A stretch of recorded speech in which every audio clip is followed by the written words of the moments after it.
हमारी मम्मियों ने बचपन से हमें एक बात ज़रूर सिखाई है कि बेटा, अन्न का कभी अपमान नहीं करना चाहिए। बड़े भाग्य से हमें यह भोजन मिलता है और अन्न का अपमान करने से माँ अन्नपूर्णा नाराज हो जाती हैं। लेकिन क्या आप जानते हैं इसके पीछे क्या रहस्य है और क्यों अन्न को देवी का स्वरूप माना गया है? नहीं, तो चलिए जानते हैं।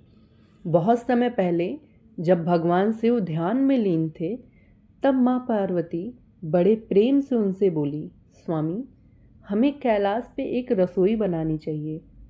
भगवान शिव मंद मुस्कान के साथ बोले, देवी, संसार माया है, इसके सभी भौतिक सुख माया है, भोजन भी माया है और योगियों को इन माया के बंधनों से ऊपर रहना चाहिए।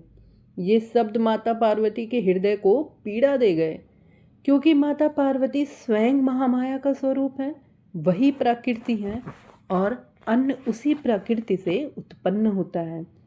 तब माता बोली, यदि आपके जीवन में माया का कोई महत्व नहीं तो मेरा यहाँ रहना भी निरर्थक है। और उसी क्षण माँ पार्वती अंतर्ध्यान हो गई। माता के जाते ही तीनों लोकों से अन्न लुप्त हो गया, पूरे संसार में सूखा पड़ गया, खेत सूख गए, झरने सूख गए, लोग भूखमरी से बेहाल हो गए, सृष्टि करहा उठी और भूख ने लोगों को धर्म से अधर्म की राह पर ढकेल दिया। तब भगवान शिव ने को अनुभूति हुई, अन्न कोई मोह नहीं बल्कि जीवन का आधार है। माता पार्वती से सृष्टि की यह दुर्दशा नहीं देखी गई। तब माँ पार्वती काशी में माँ अन्नपूर्णा के रूप में प्रकट हुई।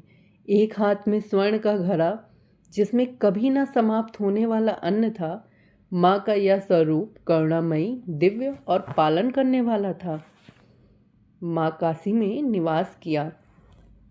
माता की खोज में जब भगवान शिव काशी पहुँचे, वहाँ उन्होंने माँ पार्वती को माँ अन्नपूर्णा के रूप में विराजमान देखा। एक हाथ में सोने का घड़ा जिसमें अन्न था और आँखों में अपार ममता। भगवान शिव माँ के सामने कटोरा लेकर बोले, अन्नपूर्णे सदा पूर्णे शंकर प्राण वल्लभे, ज्ञान वैराग्य सिद्धार्थे, भिक्षा देही चा पार्वती। माँ अन्नपूर्णा मुस्कुराई और बोली, नाथ, आप योगी हैं।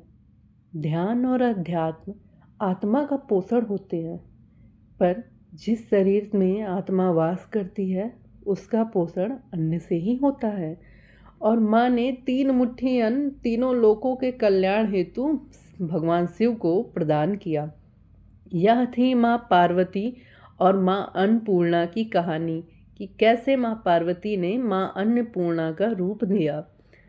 आज जब हमारी थाली में अन्न हो तो यह याद रखिएगा कि दुनिया में आज भी कोई खाली पेट सो रहा है। अन्न का अपमान केवल भोजन का नहीं, किसी भूखे के अधिकार का भी अपमान है।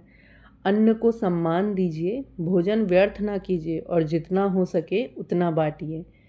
बोला गया है ना, अन्नदान महाकल्याण।